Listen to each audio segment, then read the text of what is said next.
Hi, everybody. Welcome to Great Books, Big Ideas. My name's Jim. Time for another reading update, my first reading update of the new year, 2025. It's January 22nd, Wednesday, 2025. And I have been really busy with reading. It's been a very productive reading month for me so far. So let me quickly catch you all up on what I've finished. And I'll just make some comments, reactions about the books I've completed. First of all, there was a book that I downloaded on Project Gutenberg to my Kobo reader, and it's called The Memorable Thoughts of Socrates by the ancient author Xenophon. This is a brief book. It wasn't hard to get through. It is basically like kind of like very short snippets and short chapters with quotes and remembered conversations with Socrates, the famous Greek philosopher. And I wanted to read this book by Xenophon lately because I'm doing that series on the Great Books reading program year one, and we start with Apology and Crito, which is about the trial and conviction and sentencing of Socrates, that great work by Plato. And I wanted to get this other perspective. And it's pretty fascinating, like, to see this other angle. There is some mention of the trial of Socrates in this book. And the impression I got from Xenophon's account was he, by and large, agrees with Plato's rendering that Socrates was, unfairly tried and accused. But you get like different quotes, you get like a little bit of a different angle on it. So anyone who's a student of that period, anyone who wants to study more of the context around the trial of Socrates, really should dig out that book by Xenophon. And then there's other just kind of like dialogue type of material where you have Socrates schooling his friends and interrogating them as he does. And it's similar to what you find in Plato's dialogues, but Plato's dialogues have more literary finish to them. These little excerpts of conversations they seem more casual. And, it's like Xenophon's kind of organizing them around the different moral principles or precepts or words of wisdom or wisdom lessons and so forth. But it's all quite interesting if you're interested in that period. So that was the first book I finished in 2025. The next three were part of my finishing of the volume 2 of Aristotle in my Great Books of the Western World set. So I finished the biological treatises, I finished the Athenian Constitution, and I finished Rhetoric. I read all those in January or completed them in January. And I have a whole separate video about that, about Aristotle and my thoughts on that, so I'm not going to belabor the point here. But the big takeaway is just total relief. I'm really glad to get beyond Aristotle for a while and move on with other things. The next book I read was a real quickie, and this is a book that I've featured before. It's Haiku Illustrated, and these are translated by Hart, Larrabee, and it's published by Amber Books. I got this at Barnes & Noble, and it features this Chinese binding. Like, these books by Amber that are in Barnes & Noble all have this similar binding. It's a traditional Chinese binding style. And this book was like a lot of fun. So you have classic Haiku Masters, Japanese Haiku Masters, and it's illustrated. And the authors featured here are Matsuo Basho, Kobayashi Isa, Masawaka Shiki, and Yosa Busan.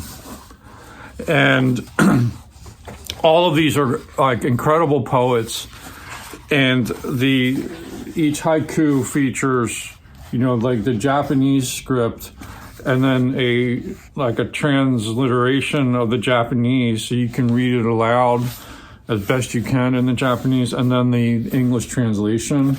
So let me go through this poem by Basho, give you a quick read through, and I'll try to read it in the original Japanese. Advance warning and apologies.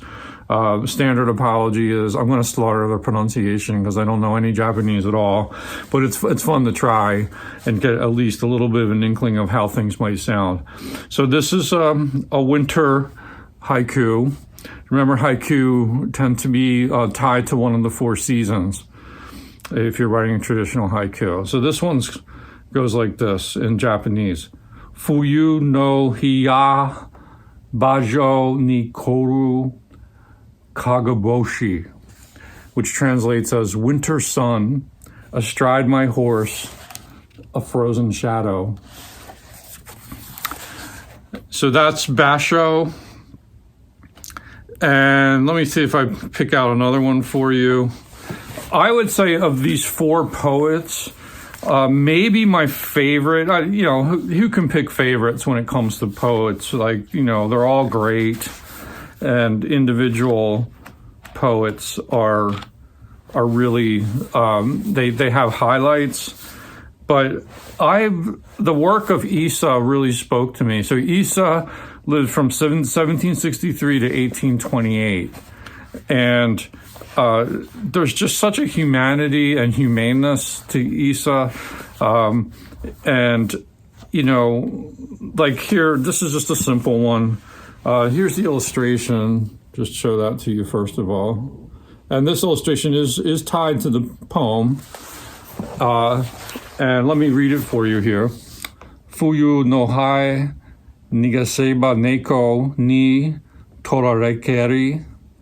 Translates as, the winter fly I spared was captured by the cat. So there's always this kind of empathy for other creatures in Issa, no matter if they're small or large. So this was just so much fun. I read this in one sitting. There's beautiful, beautiful illustrations. And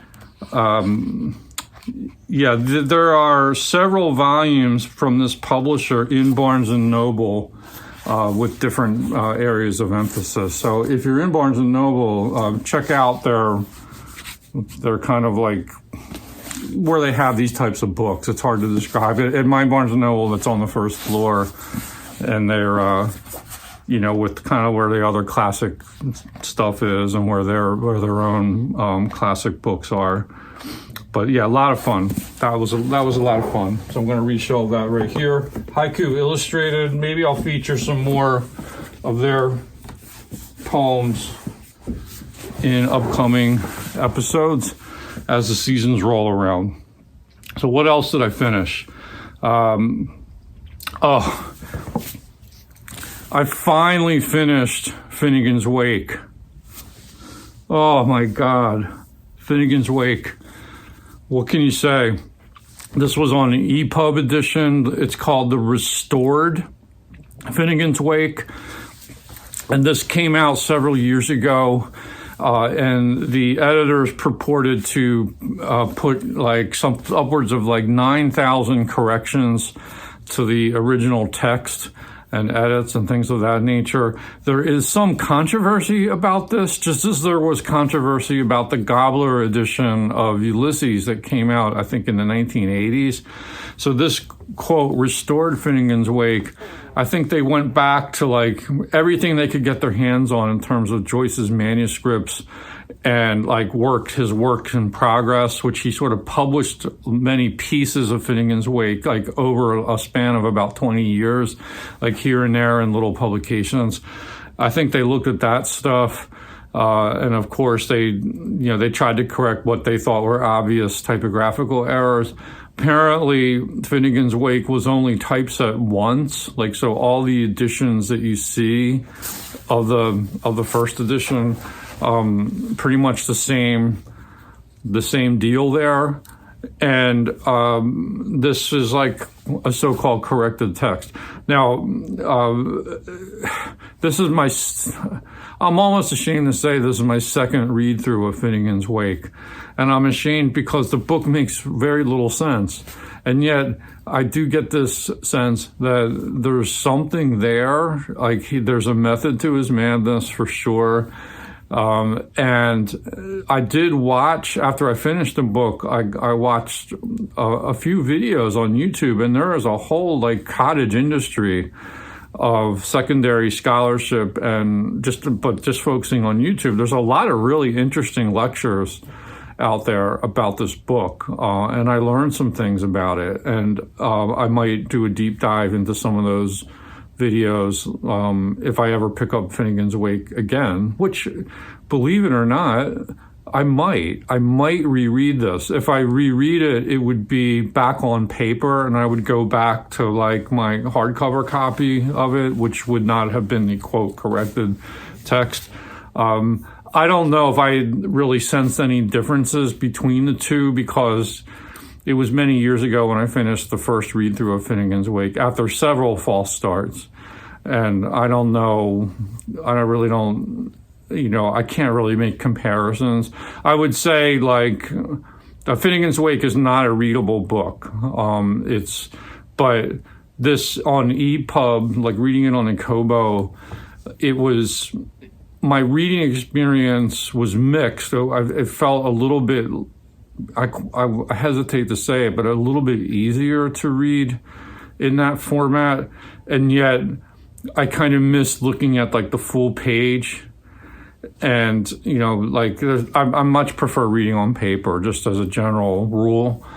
And so there was that deficiency to the EPUB, but in some other ways it was more readable, or it went, I was able to focus just sort of line by line and read a few pages a day and kind of like soak up what I could from it. But it was kind of like, you focus on the puns, and like every line is like double entendre, triple entendre, quadruple entendre puns. And it's a very funny book. And I think some of that, more of that humor came across on this second read through. And some of the patterns came across, like your main characters, so to speak, of HCE and ALP, the wife, and Shem and Sean, the boys, and Isolde, the daughter, and that they kind of like, it's like this mosaic, this weave of like these kind of figures keep getting threaded through all these sort of absurd flood of prose that's coming out. But Finnegans Wake, I got to like the 85% point in the EPUB, and then I really committed to finishing it because I was just frankly sick and tired of reading it, and I just wanted to get to the end of it. And I did. I got to the end. I don't know like how much of a sense of achievement there is there, but it was, I did it. And as absurd as it sounds, I think I might try it again. Now, the question I want to pose to myself is, I've also reading The Skeleton Key to Finnegans Wake by Joseph Campbell and another author, and that's trying to help you make sense of the book. And it in itself is a really tough read, but kind of intriguing and curious. I have to decide whether I want to finish that book or whether I want to table it for the next time I pick up Finnegans Wake, which probably won't be anytime soon. But I think that's enough about Finnegans Wake. Now, the other book I finished this month, and I just finished this a couple days ago, is Joyce Carol Oates' You Must Remember This.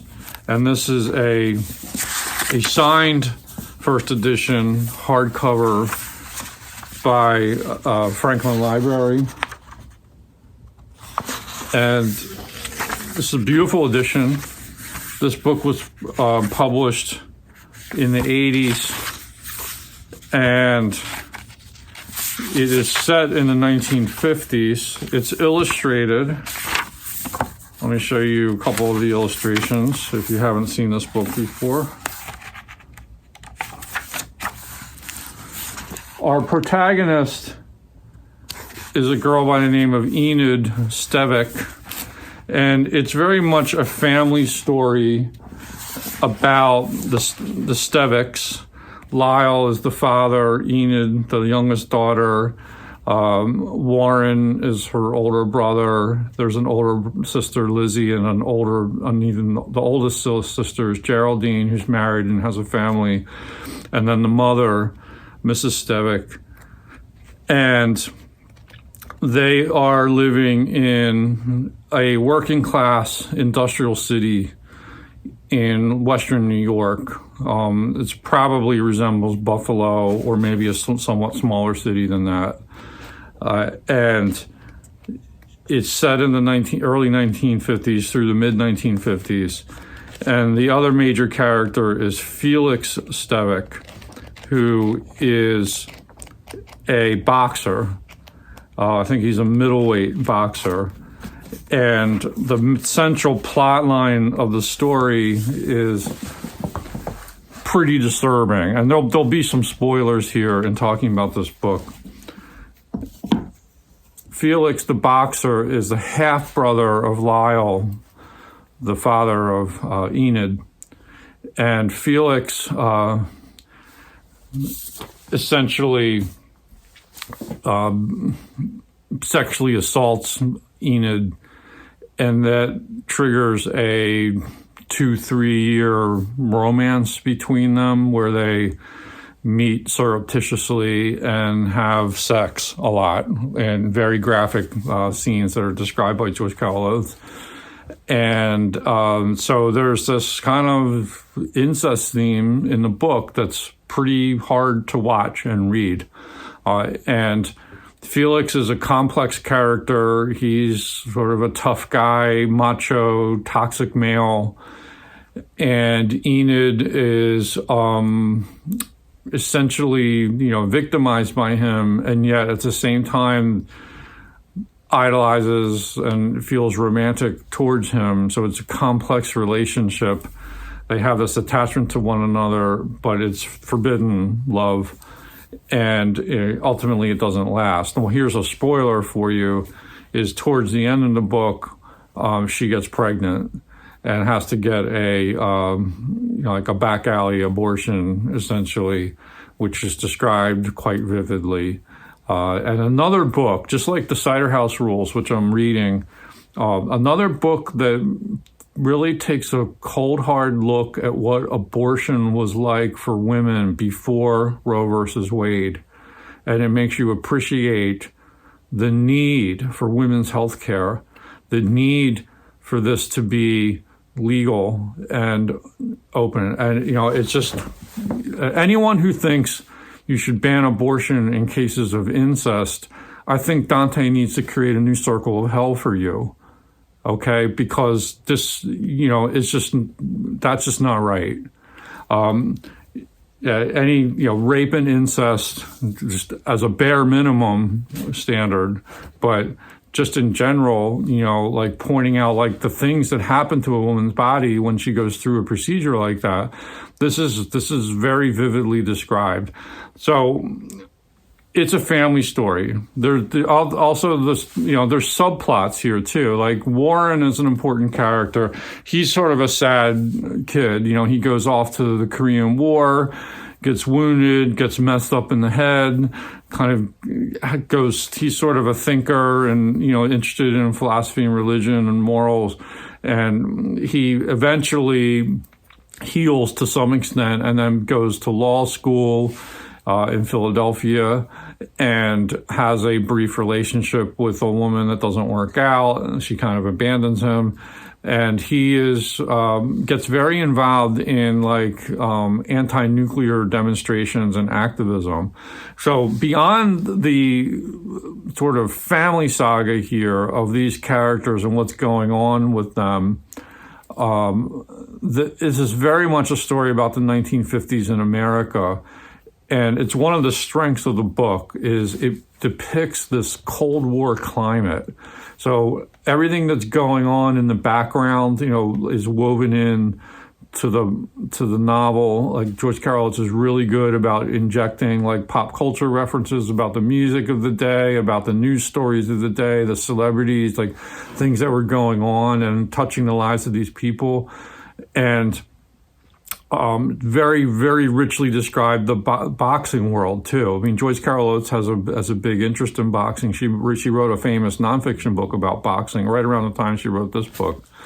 So there's a lot of deep knowledge there expressed, and it really immerses you in this world of the Cold War and the nuclear testing that was going on, and the Korean War, and McCarthyism and everything.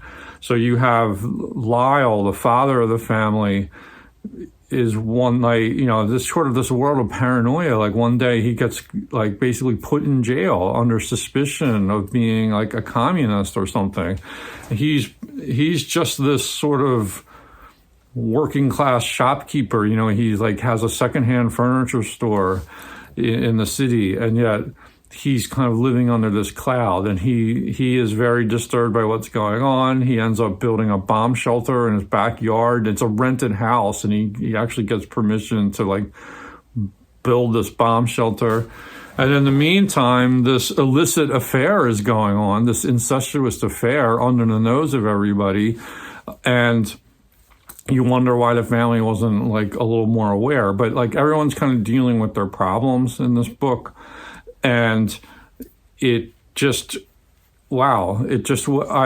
to a point where I couldn't put it down, or I had to read it to the end. It is a disturbing read. It's a read that makes you think. It's a read that makes me not pine for the 1950s. This was before my time. And yet, we often look to the 50s as this, it's Pleasantville, and it's all, kind of like, gee whiz, weren't things nice, Ozzie and Harriet world and all that. No, it wasn't. This was kind of rough, violent. Men, a lot of the men were sort of menacing, and the women are having to kind of navigate through that. And this is all told in a very like detailed, realistic, stark, richly textured way. There's some stream of consciousness, but mostly it's like just sort of, I would just call it straight realism. And it's compelling. It's really compelling. It makes you think. It makes you wonder. It's the kind of book that sticks with you. I think this book's going to stick with me for a while. Joyce Carol Oates is not afraid to look at the dark side. She's very willing to go there. Her books are filled with this sort of like dark, gothic kind of world of violence and love and, forbidden things going on. So, yeah, it was really a rich book, and it's a book that I might come back to one day, and I'm glad I have it in such a nice edition. And I haven't read enough of Joyce Carol Oates' books to be able to rank it for you, but I would say that it's got to be up there among her best work. I'm just imagining. Yeah, you must remember this. Let me read you the little insert by that Franklin Library sent out. This was inserted in the book when I bought it.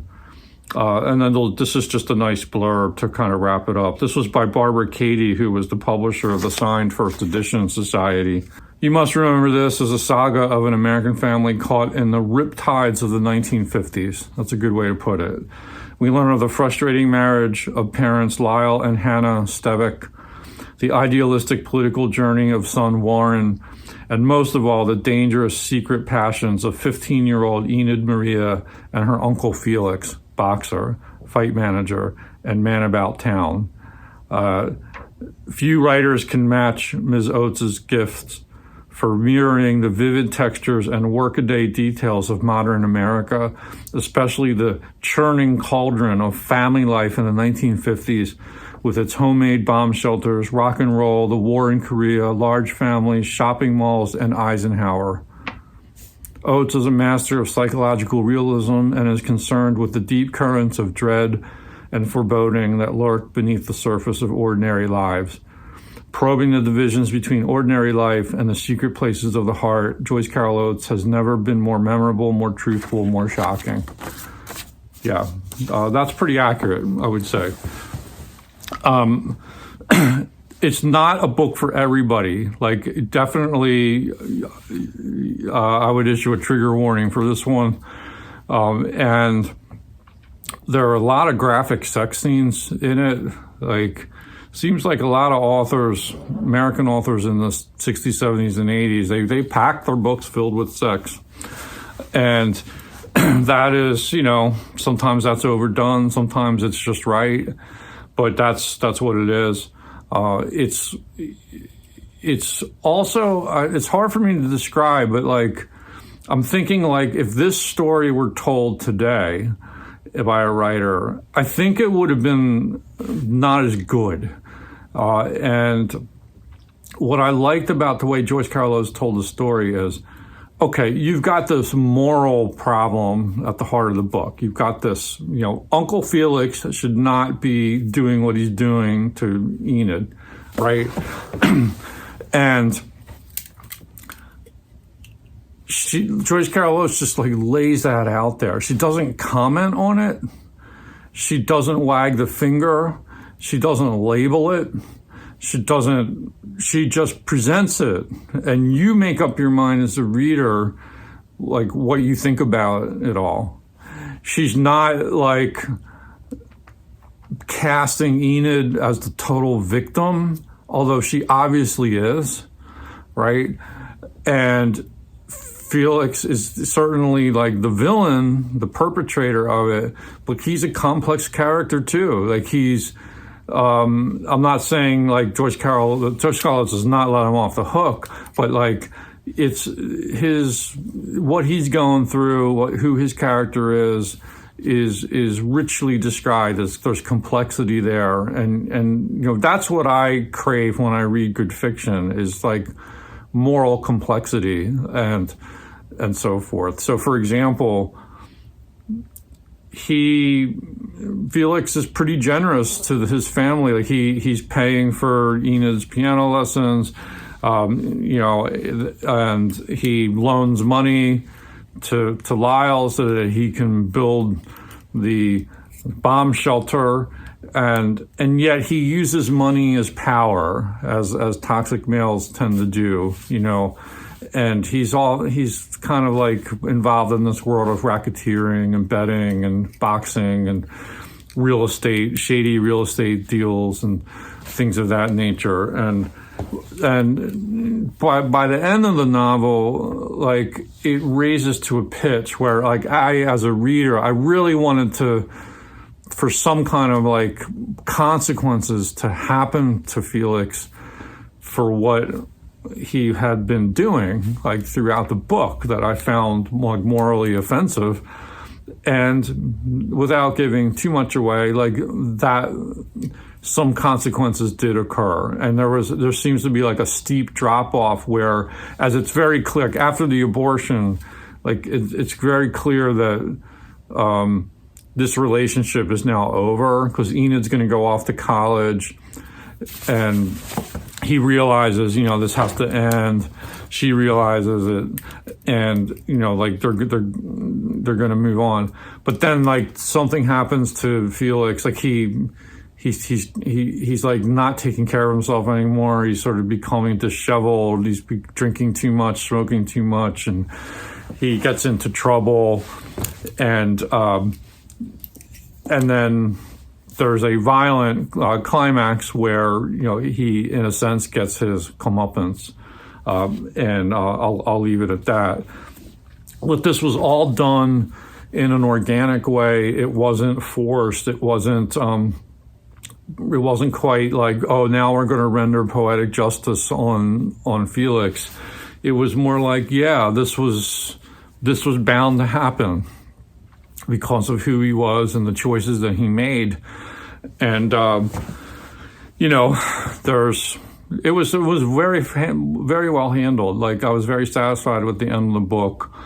And, I'm left wondering, hoping that like Enid, as she's pointing towards college and she's going to be a music major and everything. You just hope for the best for her, that, she can move on from this. And I think there's a sense that she will survive, just like these other family members are doing their best to survive in what that note called the riptides of the 1950s. The 1950s were not the rosy period we'd like to think they were.